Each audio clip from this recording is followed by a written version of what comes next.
Então, pessoal, vamos começar aqui uma aula sobre extubação. A gente está aqui no Hospital Municipal Padre Germano Alves, está em Foz do Iguaçu. E meu nome é Guilherme, eu sou médico aqui do hospital, sou coordenador do pronto-socorro. A gente vai fazer uma aula para a residência de clínica médica aqui, para os residentes que estão rodando no pronto-socorro na clínica médica, né? Sobre extubação, tá? E aí tem internos aqui também. A gente vai começar aqui uma discussão sobre extubação. Extubação é um tema importante, né? Porque os pacientes graves, em algum momento eles vão precisar de ventilação mecânica, depois não vão precisar mais, aí eles vão ser extubados. E agora, no momento da pandemia do coronavírus, cada vez mais pessoas vão precisar ter manejo de ventilação mecânica e de extubação, de intubação, porque a quantidade de pacientes que vai precisar de via aérea de ventilação mecânica é muito maior, né? Então, a gente vai começar a extubar pacientes em situações adversas, né, fora do ambiente de UTI, e às vezes, então é bom todo mundo ter noções, né, sobre isso. Então, quais são os critérios para a gente conseguir estubar um paciente? Né? Eu dividi aí, a gente vai falar de cada um deles separadamente. Tá? Então, compensação da doença de base, da doença clínica, né, que motivou a intubação, ou que por consequência o paciente foi intubado, mas tem que estar mais ou menos compensado clinicamente, tanto da doença de base quanto das descompensações. O paciente tem que estar com tosse eficaz, ele tem que ter nível de consciência, ele tem que estar com baixa secretividade, ele tem que passar num teste chamado teste de respiração espontânea e ele tem que passar, se for indicação fazer para ele, um teste chamado teste de Cuff-Lick, tá? Então você pode resumir os critérios de extubação nessas 6 condições aí. A gente vai falar agora de cada uma delas. Então, quando é que a gente vai tentar extubar um paciente? Sempre que o paciente não precisa mais do tubo ou do ventilador. Então, o paciente ele foi intubado ou porque ele precisava do tubo para proteção de via aérea ou porque ele precisava da ventilação mecânica, tá? Ou porque ele precisava ficar sedado pela condição que ele tem. Então, um paciente com TCE é muito grave, um paciente que está precisando fazer neuroproteção por algum motivo neurológico, ele vai precisar ficar sedado por causa daquela doença. Um paciente que está em SARA grave, que está interagindo com a ventilação, para reduzir a lesão pulmonar induzida por pressão, induzida por esforço, por ventilação, o paciente vai precisar ficar completamente sedado. Só o fato de estar muito sedado, o paciente vai precisar de intubação, vai precisar do ventilador, tá? Também. Então, ou o paciente vai precisar da intubação para proteção de via aérea, ou ele vai precisar do ventilador pela ventilação mecânica em si. Então, em todos os pacientes, em qualquer plantão que você tiver, para qualquer terapia, intervenção médica, na verdade, né? Eu coloquei isso aí porque isso serve tanto para o tubo e para a ventilação, quanto para qualquer medicação que está na prescrição, para qualquer intervenção médica. Você tem que perguntar todo dia, por que se o paciente está recebendo essa terapia? Por que ele está recebendo essa intervenção? E ele ainda precisa dessa intervenção, então você tem que tirar todas as intervenções médicas que não são mais necessárias, tá? Inclusive o tubo, tá? Inclusive a intubação. Você tem que perguntar a mesma coisa. Esse paciente ainda precisa da ventilação? Ele ainda precisa da intubação? Se a resposta for não, você vai tentar tirar essa terapia. Avaliar, então, diariamente as indicações de manter ou suspender qualquer terapia, tá? Inclusive a ventilação mecânica. E quais são os motivos comuns aí, como eu falei, para o paciente estar entubado? Ou é proteção de via aérea por nível de consciência, ou necessidade de sedação completa pela doença que ele tem, ou incapacidade ventilatória, que é mecânica, ou incapacidade respiratória, pulmonar. O paciente pode ter hipoxemia severa, mesmo que ele tenha capacidade ventilatória, que é mecânica, e que ele tenha nível de consciência, ele vai precisar da ventilação mecânica. O paciente pode ter uma doença só mecânica, tá? Ele pode ter uma doença neurológica, um Guillain-Barré que acendeu e o paciente precisou de ventilação mecânica. Então, ele vai precisar da mecânica, da parte ventilatória mecânica, não da parte da hipoxemia. O paciente não tem hipoxemia nenhuma, o pulmão dele está completamente saudável, tá? Ou então a pessoa tem um AVC isquêmico de ponte, um AVC grande ou uma área muito nobre, e o paciente começa a ficar com redução do nível de consciência, precisa ser protegido via aérea. O pulmão do paciente está completamente normal, a mecânica ventilatória dele está completamente normal, tá? E aí a gente sempre vai perguntar, esse motivo está resolvido? Sim ou não? Se o motivo estiver resolvido, você vai tirar a terapia, como qualquer terapia, tá? E o que, é que a gente tem que observar, né, naquele primeiro quadro lá? Então, a doença de base ela tem que estar resolvida ou em melhora. Então, se você entubou um paciente por uma sepse, o paciente estava com muita acidose, estava com a sepse de qualquer foco aí, principalmente se for respiratório, né? A doença de base ela não pode estar ativa, fervendo, o paciente não pode estar doente, ele tem que estar mal, está doente, ele não pode ainda começar a tirar suporte dele, o paciente tem que estar melhorando ou resolvendo o quadro, tá? Ele não precisa estar completamente bem já da doença de base, mas a doença de base precisa estar em resolução, ele precisa estar em melhora, tá? Não pode estar com o paciente ainda em piora clínica e você está estubando o paciente, isso não é muito comum, tá? Não pode ter também distúrbio hidroeletrolítico muito grave. O paciente pode estar muito bem, mas você não vai estubar um paciente com 160 de sódio. Isso não tem, acho que não tem nem evidência para isso, mas ninguém estuba um paciente com 6 de potássio, assim, 2 de potássio, não tem sentido. Você vai primeiro estabilizar aquele processo, depois você vai estubar, tá? Isso você corrige, né? O paciente não pode estar muito hipotenso, muito hipertenso ainda, com altas doses de vasopressores. Não é comum a gente até entubar paciente, né, com alta dose de vasopressor. Mesmo com bom nível de consciência, se o paciente começa a piorar muito a hemodinâmica dele, ele começa a ficar mal perfundido, às vezes isso é uma indicação de intubação também, tá? De ventilação mecânica, porque na faixa de 30, mais do que 30% do consumo de oxigênio e de energia do corpo dá-se pela junção aí do sistema cardiorrespiratório com o neurológico também, né? Então, se você está tentando otimizar a perfusão de um paciente, mesmo que ele esteja com bom nível de consciência, às vezes está indicado você sedar aquele paciente, entubar, até ele sair daquela sepse, daquele choque que está grave, tá? Então, você não vai pegar um paciente com altíssimas doses de vasopressores, ainda hipotenso, instabilizando, e você vai estubar ele, não está no momento, tá? Você vai estabilizar primeiro. Hipertensão também, também você vai ter que pensar, mas paciente com altíssimas doses de nipride, fazendo crise hipertensiva muito severa, então isso também não é o momento de você estar, além desse processo que ele está, você ainda dá outra impulso ali de esforço, que é a extubação. Então o paciente tem que estar, né, estável, sem arritmias, sem choque. O ideal é que ele tenha um balanço hídrico zerado ou negativo nas últimas 48 horas. A gente vai falar isso mais para frente do que a gente tem medo na hora de estubar um paciente, é falha de estubação, né? Então a gente não quer que a estubação falhe. Critério de falha de estubação significa que você tem que intubar o paciente de novo em 48 a 72 horas depois da estubação. Isso significa falha de estubação.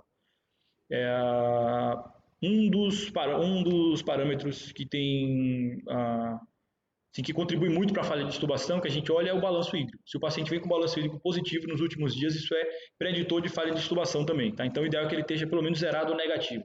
Se o paciente está em resolução da doença, o ideal é que você comece a negativar o balanço dele, propositalmente, inclusive, a zerar ou negativar, controlar bem o balanço, porque se você vai estubar ele daqui 2, 3 dias e você solta o balanço hídrico, isso é preditor de falha de estubação também. A relação pressão de O2 e FO2 tem que estar no mínimo acima de 200, né? Esse é um número que a gente usa, que tem literatura isso, mas assim, não é um número também congelado, tá? O ideal é que o paciente não esteja com muita hipoxemia, mas ele também não precisa estar 100% bem. Ele não precisa estar com 400 de troca para você estubar, tá? Mas ele também não vai poder estar com 150 de troca, 180 de troca, realmente aí fica difícil, o paciente está hipoxêmico. Mas a gente até tolera uma hipoxemia leve e estuba o paciente mesmo assim, tá? E ele tem que estar monitorizado. E tem que ter material de intubação perto de você para você estubar o paciente, tá? Se você estiver no UTI ou no pronto-socorro, vai ter material de intubação ali pronto para você. E o paciente tem que estar monitorizado. Você não vai estubar um paciente sem monitor, sem oximetria de pulso, sem pressão, sem frequência cardíaca, sem monitor de ritmo, não dá. Tá? O paciente tem que estar monitorizado para você estubar ele. Se você está num lugar que o paciente está melhorando, mas não tem monitorização, é melhor você transferir para uma unidade que tenha suporte para você estubar o paciente com segurança. Então, esse slide não era para ficar aí não, tá? Mas dois conceitos que eu queria colocar aqui falha de intubação, necessidade de intubação 48 a 72 horas após, e um outro critério que é de desmame prolongado é falha em 3 tentativas de teste de respiração espontânea, ou o paciente ficou mais de 7 dias ainda em ventilação mecânica depois que você fez o primeiro teste de respiração espontânea, tá? Esse slide eu esqueci, não era para estar aí não. Vamos para frente. Então, beleza. Então, esse primeiro conceito que a gente falou é a resolução da doença ou a resolução das complicações, tá? Agora, em relação aos 3 parâmetros que a gente junta, eu vou falar deles já quando eu citar o estudo que fundamentou isso aí, mas o primeiro a gente fala que é tosse eficaz. O paciente tem que ter uma tosse eficaz para você estubar ele, tá? O que significa tosse eficaz? No estudo que provou isso aí, ele usou o pico da taxa de fluxo respiratório na tosse, que tem que ser maior do que 60 litros por minuto, tá? Esse sinal também de menor está errado. É maior do que 60 litros por minuto. E o estudo também usou um outro critério, que é umedecer o index card. Index card é aquele papel que tem papel listrado, tá? É um papel listrado que é grosso.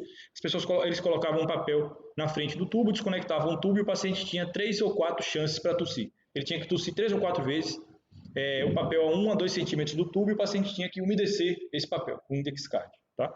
Então, na prática, a gente não na prática acaba não colocando papel na frente do tubo, nem medindo o pico de fluxo respiratório. A gente vê se o paciente tem tosse eficaz quando ele consegue com 3 ou 4 tosses, expulsar secreção da via aérea. Se você desconecta o tubo e o paciente consegue expulsar secreção da via aérea pelo tubo, isso seria suficiente ali para ele talvez umedecer o index card, tá? Mas foi provado dessa forma o conceito, tá? É bom frisar que eu estou falando aqui de extubação no geral, tá? Sem coronavírus aqui.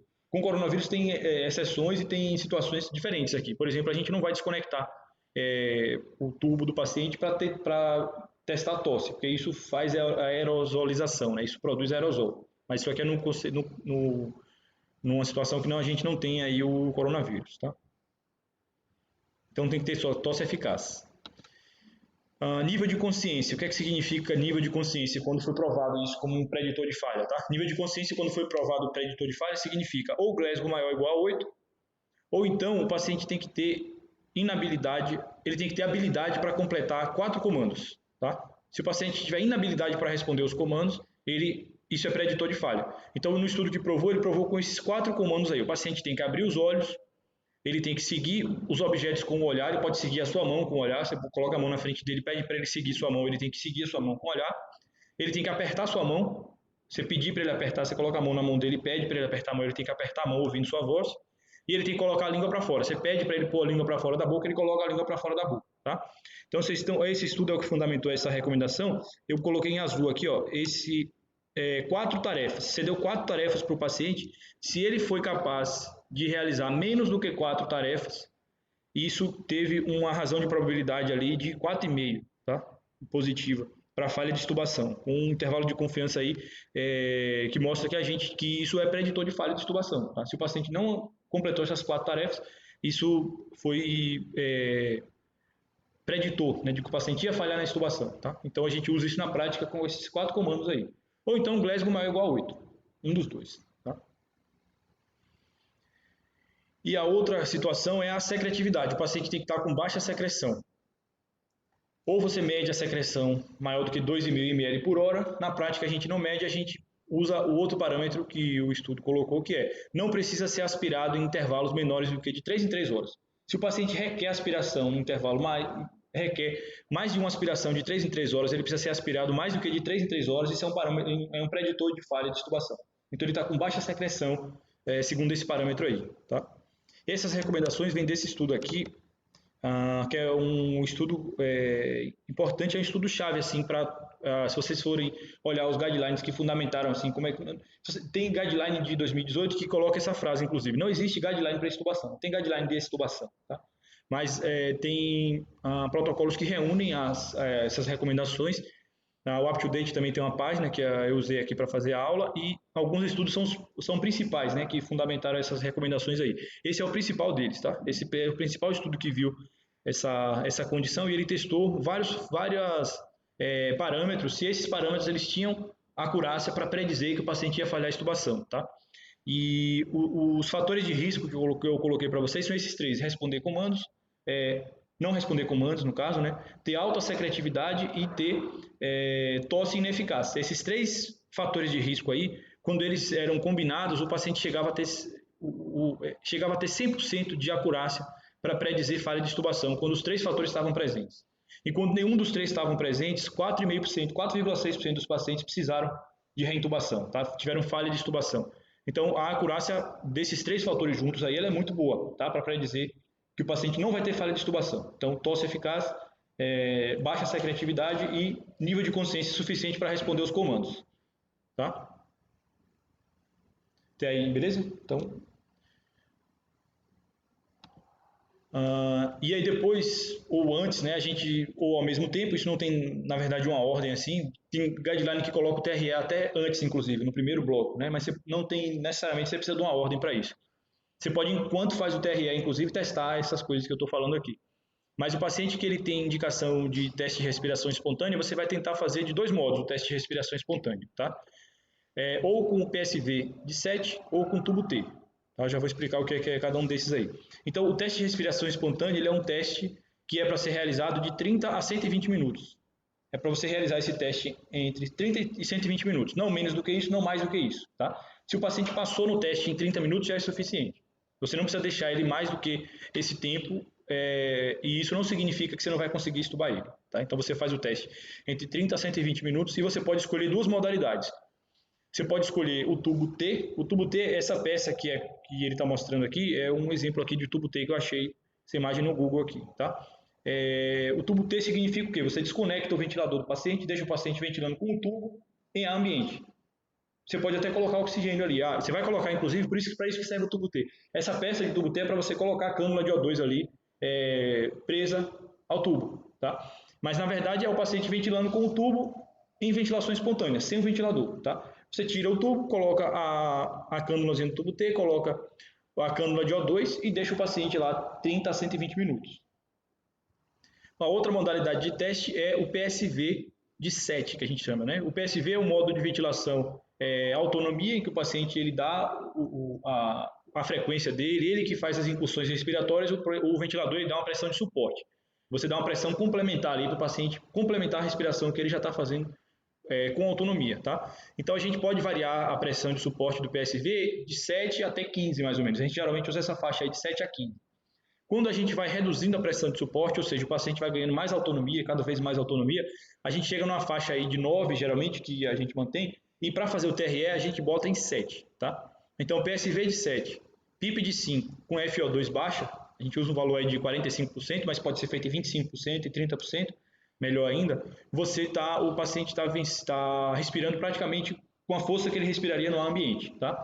Tem literatura que usa uma pressão mais baixa do que essa aí, tem literatura que já fala em zerar a pressão de suporte, mas tem literatura também que fala que a pressão de suporte de 7, o PSV de 7, ele é a pressão que o ventilador oferece que equivale à resistência que o ventilador aumenta. Tá? Então seria mais fácil a pessoa ventilar em ambiente do que ela respirar num ventilador, porque o ventilador também oferece uma resistência. Então você dando uma pressão de 7 é como se você igualasse ali a resistência que o sistema oferece a mais, que dificulta mais o paciente respirar, você está igualando mais ou menos com o ambiente. Tá? Então a gente usa essa faixa aí do PSV de 7, que ela é uma faixa segura em que se o paciente passou nesse teste aí com PSV de 7, ele vai ser estubado com segurança. Tá? Então você pode usar uma das duas modalidades, ou o tubo T ou o PSV de 7. O PSV de 7 também você vai deixar lá, vai colocar o paciente nesses parâmetros baixos e vai deixar também por 30 a 120 minutos. Tá? Um dos dois modos de fazer o teste. E aí você vai observar o paciente nesses 30 a 120 minutos. Você vai olhar ele, vai examinar, vai ficar perto e você vai ver o que vai acontecer. Então, se o paciente, como é que eu sei que o paciente está perdendo no teste? Ele não está passando. Quando ele tem taquipneia, então maior do que 35 incursões por minuto por mais de 5 minutos, isso é importante, não pode ser menos de 5 minutos, não pode ser transitório, tem que ser por 5 minutos sustentados, tá? Essas instabilidades. Então, taquipneia, dessaturação, então o paciente desaturar menor do que 90% por mais de 5 minutos, o paciente fazer taquicardia maior do que 120 batimentos por minuto, ou maior do que 20% do basal, ou se ele fizer bradicardia, importante também. Se ele ficar hipertenso, maior do que 180 de pressão sistólica, ou hipotenso, menor do que 90 de pressão sistólica, também por mais de 5 minutos. Ou se ele fizer angina, ou nova alteração isquêmica no eletro. Tá? Se o paciente começar a anginar também, ou fazer alteração isquêmica no eletro, você também entende que ele perdeu no teste, que ele está perdendo no teste.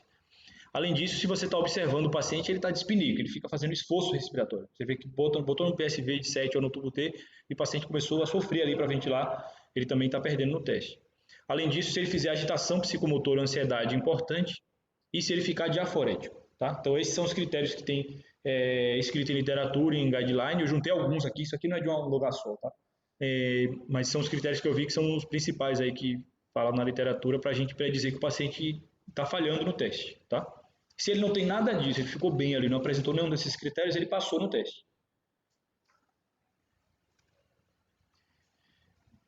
Só adiantando aqui para o final da estubação, porque isso tem a ver com o teste de respiração espontânea, se o paciente passou, você não vai estubar ele imediatamente depois do teste, tá? Porque o teste cansa um pouco o paciente. Você não precisa estubar ele logo depois, porque senão isso também é preditor de falha.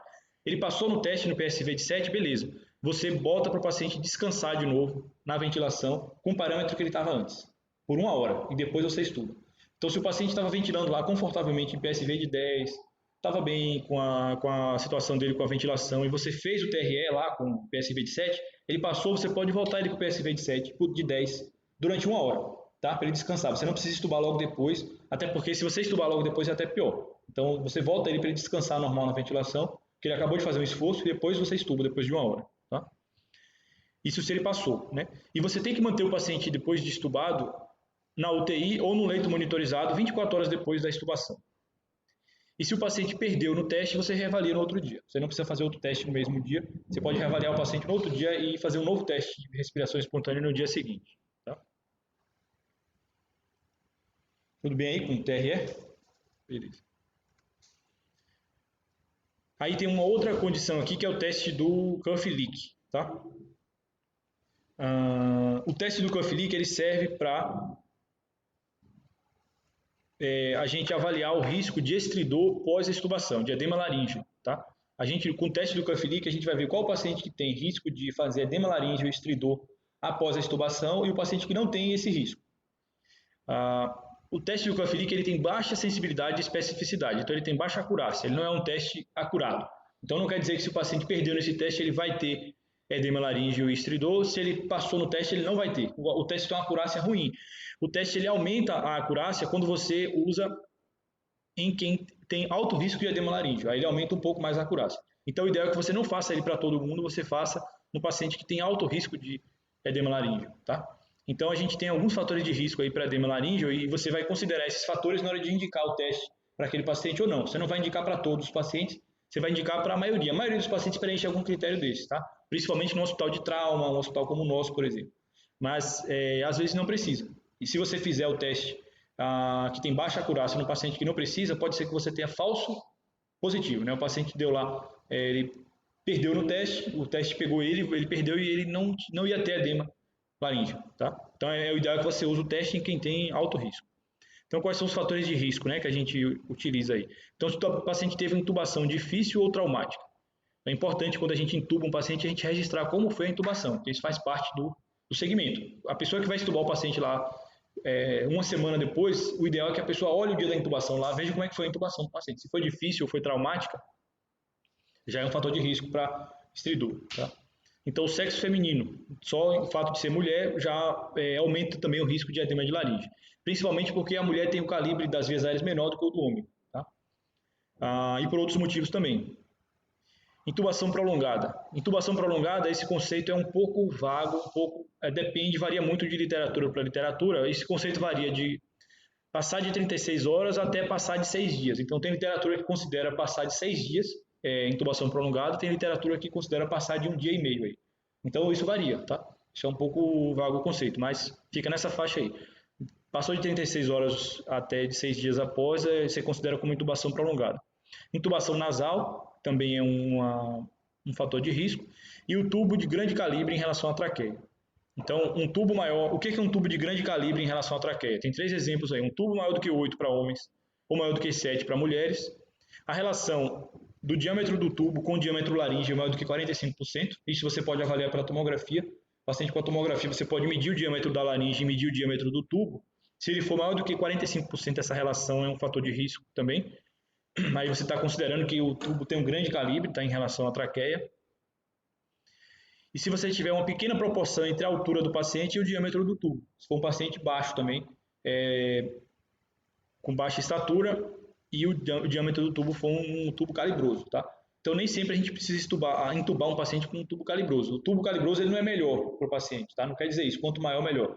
Às vezes a gente tiver essa lógica, né? Pô, se eu conseguir intubar com tubo 9, eu vou intubar com 9 porque eu conseguia melhor o tubo 9. Não, não é melhor. O tubo, isso tem consequência, né, para o paciente. Mas isso é um fator de risco para edema de laringe, para estridor pós-extubação.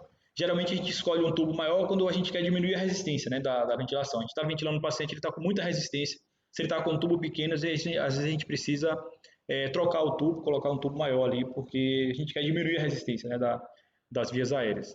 Mas o ideal é que a gente use um tubo numa faixa adequada ali. Não precisa colocar um tubo grande num paciente que é pequeno, num paciente que é de sexo feminino, sem necessidade, tá? Então, quanto maior o tubo, mais o risco do paciente fazer edema de laringe. Só para explicar aqui como é que a gente faz esse teste, aqui é o seguinte. Essa aqui é a imagem de uma traqueia com tubo, tá?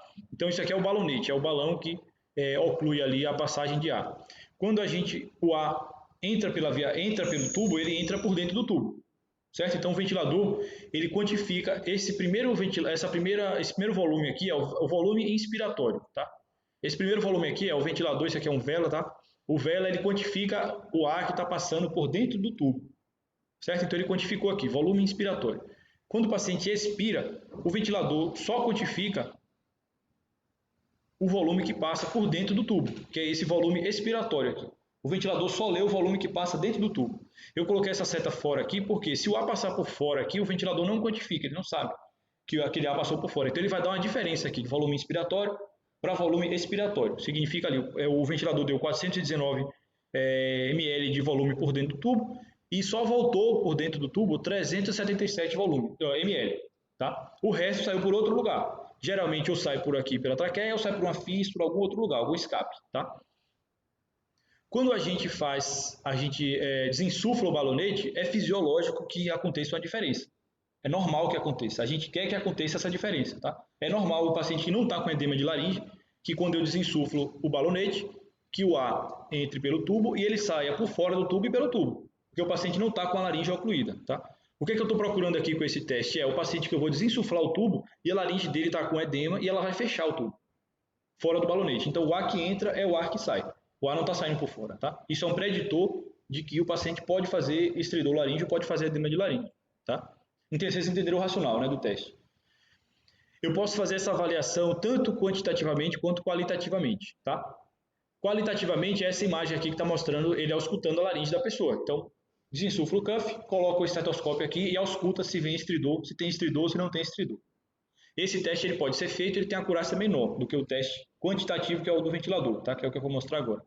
Mas você pode fazer o teste do cuff leak assim também, desinsufla, ausculta a laringe. Tá? Esse é o teste qualitativo. O teste quantitativo, como é que a gente vai fazer o teste quantitativo? Né? Então, para fazer esse teste, primeiro eu tenho que fazer uma aspiração suprabalonete, porque aqui é o seguinte, ó, o paciente estava com um balonete insuflado, tem secreção aqui em cima do balonete. Tá? O balonete também ele serve tanto para ocluir a passagem de ar quanto para proteger a via aérea do paciente. Então está descendo saliva ali, está descendo secreção e o balonete segura essa secreção ali em cima dele, ele não deixa a secreção descer para o pulmão. Então antes de você desinsuflar o balonete, o ideal é que você faça uma aspiração por cima do balonete, tá? Chama aspiração supra-balonete, né? Você vai ali com uma cânula de aspiração e limpa aquela secreção que está em cima dele antes de você desinsuflar. O paciente tem que estar ventilado a volume controlado para você fazer esse teste, tá? O ideal é que esteja para você ver essas duas diferenças de volume aqui, porque a ventilação a volume, você vai fixar o volume inspiratório. Você vai escolher um volume inspiratório, ele vai ficar fixo. O outro volume expiratório é que vai variar. Para você fazer o cálculo, esse volume inspiratório e expiratório não pode estar variando o tempo todo. Se você botar para ventilar a pressão, o volume inspiratório vai ficar variando toda hora. Tá? Em cada incursão vai ficar variando. Então, coloca o paciente para ventilar o volume. E aí, você já fez a aspiração e você vai esvaziar o balonete e vai observar o paciente. Quando você esvazia o balonete, você vai observar 6 incursões ventilatórias. Tá? 6 inspirações e expirações. Quando você observar 6, você vai escolher 3. Você vai selecionar os 3 volumes expirados mais baixos. Tá? Você anota os 6 volumes expiratórios e você depois vai selecionar os 3. Tá? Então, como é que é na prática? Aspirou, está em VCV, aspirou em cima do balonete. Você vai esvaziar o balonete e vai observar o paciente durante 6 incursões, tá? 6 ventilações. E vai anotar o volume expiratório dessas 6 ventilações. Você anota os 6 volumes no papel ou em qualquer lugar. Tá? E depois você volta o paciente para a ventilação e você vai fazer o cálculo depois. Aí você vai selecionar os 3 volumes expirados mais baixos. E você vai calcular uma média entre os 3. Você faz uma média dos 3 mais baixos expirados e você vai fazer uma subtração do volume inspirado. Tá? Então aqui eu botei em laranja aqui a fórmula. Então o volume de vazamento do manguito, que é essa diferença, ele vai ser o volume expirado menos o volume... Não, ficou ao contrário, né? Ficou ao contrário. Aqui é o volume inspirado menos o volume expirado, tá? Aí.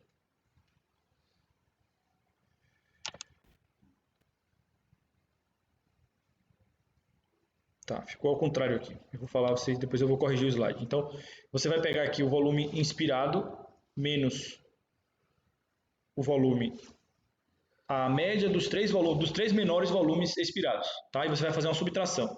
Se essa diferença for menor do que 110 ml, ou se ela for menor do que 12 a 24% do volume corrente inspirado, significa que tem perviedade diminuída, tá? Significa que está muito parecido. Então, quanto mais próximo o volume inspirado do expirado, menos perviedade tem por fora do tubo. Então, significa que o paciente está com mais predição para ter edema de laringe, tá?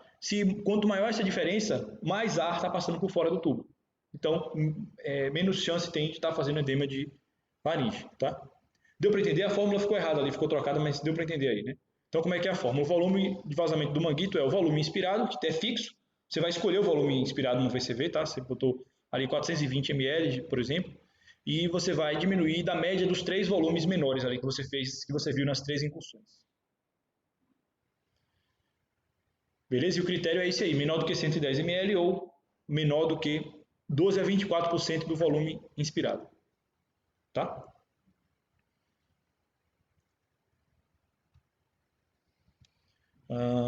Caso o paciente não passe, ou seja, caso ele tenha perviedade diminuída, né, se preencher esses critérios aí, o que é que você vai fazer? Você tem que dar corticóide para o paciente, tá? Tem alguns estudos que mostram benefício e que mostram que o paciente falha menos na extubação se você fizer isso quando você fez o teste do Cuff-Link e o paciente perdeu. Então, quais são as duas doses que você pode fazer? Ou você pode fazer a dose que teve melhor estudo para provar isso. Se eu não me engano, o estudo com metil com 40 mg uma vez ao dia, ele teve menos pacientes, ele teve um N menor, se eu me lembro, tá? Mas a dose de primeira linha você vai usar 20 mg de 4 em 4 horas, 4 vezes, tá? Ou seja, 16 horas. Esse protocolo aí leva 16 horas. Você vai fazer 20 mg de 4 em 4 horas, 4 doses, tá? Ou então você vai fazer metilprednisolona 40 mg uma vez e aguardar 4 horas. E aí vem a pergunta, você vai testar esse paciente novamente após o período? Isso não vi resposta. Até hoje eu não achei resposta para isso. Eu acho que não deve, tá? Os estudos os protocolos que pedem para você fazer essas doses de corticóide, eles dizem que isso previne a falha de extubação quando o paciente perde no teste do Cuff-Link. Mas perder no teste do Cuff-Link não é contraindicação para você extubar o paciente. Ele é um preditor de edema de laringe, é um preditor de estridor, mas ele não é contraindicação para extubação, tá? Ele é um teste para predizer o risco de o paciente ter falha de extubação por edema de laringe e por estridor, tá? Mas não significa que você tem que esperar o paciente passar no teste para você fazer a extubação, tá? Mas para você reduzir essa chance, já que você fez o teste e você viu que o paciente tem uma chance maior de fazer edema de laringe, você vai dar essa dose de corticoide aí e depois você pode extubar o paciente, tá? Tem protocolos, tem hospitais que usam o protocolo de testar novamente depois para ver se melhorou ou se não melhorou, tá? Mas pode ser que não melhore. Aí o paciente vai ficar protelando a extubação por muito tempo ali, isso também não tem resposta na literatura e pode ser que não seja benéfico, tá? Bom, e depois da extubação, o que é o último slide aqui, tá? Depois da extubação, o que é que você vai fazer? Você vai dar oxigênio. Sempre que você extubar um paciente, você tem que botar ele no oxigênio, você não vai extubar e deixar ele em ambiente, tá? Então, depende do paciente, você vai colocar baixo ou alto fluxo. Baixo fluxo é catéter nasal. Alto fluxo é máscara de Venturi ou máscara não reinalante, tá? E alguns pacientes, eles têm indicação de você fazer VNI profilática. Eu não sei se vocês conhecem o conceito de VNI facilitadora, VNI terapêutica, VNI profilática. Então, VNI terapêutica é uma VNI que você está fazendo para tratar uma insuficiência respiratória. Uma VNI facilitadora o paciente não tinha critério para extubação, você pode usar essa estratégia assim, o paciente ele não vai passar nos testes para extubação porque ele tem uma doença de base muito grave, mesmo assim você quer tentar a extubação, tá? Uma VNI facilitadora é uma VNI como se fosse uma ponte para você deixar o paciente bem ali, para ele tentar melhorar e depois ele não precisar ser reintubado, tá? Esse é o conceito de VNI facilitadora. É quando você extuba o paciente mesmo sem critério e depois você faz VNI. E o que a gente usa mais na prática, que tem evidência forte mesmo, é a VNI profilática, que é o paciente passou no teste, tudo bem, tem critério para extubação, mesmo assim você vai fazer um protocolo de VNI depois, porque aquele paciente tem alto risco de falha de extubação. Quem são esses pacientes, tá? Então, um paciente que é DPO-cítico, que ele é hipercapnico crônico, ou um paciente que antes da extubação ele tem um PCO2 maior do que 45, é um paciente que estava retendo antes de ser extubado, ou um paciente que é cardiopata e a cardiopatia foi a causa da intubação dele, o paciente você intubou ele por descompensação de ICC, tá? Então você pode fazer, é indicado você fazer VNI profilática, protocolo de VNI profilática nesses pacientes, ou se for um paciente muito grave aí com Apache maior do que 2, Apache é um score de gravidade, tá? E o ideal é que você não retarde ou não protele a reintubação se for necessário, tá? Uma das A própria falha de intubação, ela já é um preditor de mortalidade, ela aumenta a mortalidade. Se você precisar intubar o paciente de novo e falhar na intubação, isso aumenta a mortalidade do paciente, tá? Mas o que mais piora a mortalidade e o desfecho do paciente é se você protela a intubação se o paciente precisar. Se o paciente precisa da reintubação e você fica protelando, não intuba de novo, isso aumenta muito a mortalidade, isso piora muito o desfecho do paciente. Então, estubou. Não deu certo, o paciente piorou, ele está mal, intuba de novo. Tá? Você pode tentar VNI terapêutica, facilitadora. Nesse caso, não seria profilática mais, porque o paciente está precisando da VNI, né? Então ele já seria uma VNI facilitadora, ou até terapêutica, e você fica insistindo na VNI e não volta o paciente para o tubo. Tá? Então isso piora também a situação. É melhor você intubar de novo e não protelar se a intubação for necessária. Tá? Aqui as referências, tá, que eu usei, tem uma página do UpToDate que resume bem desse protocolo, algumas coisas não tem lá, tem 2 protocolos aqui, 2 guidelines de intubação e extubação, que dão uma resumida no assunto também. Aí eu usei essas referências aí, tá bom? Então, parar a gravação aqui.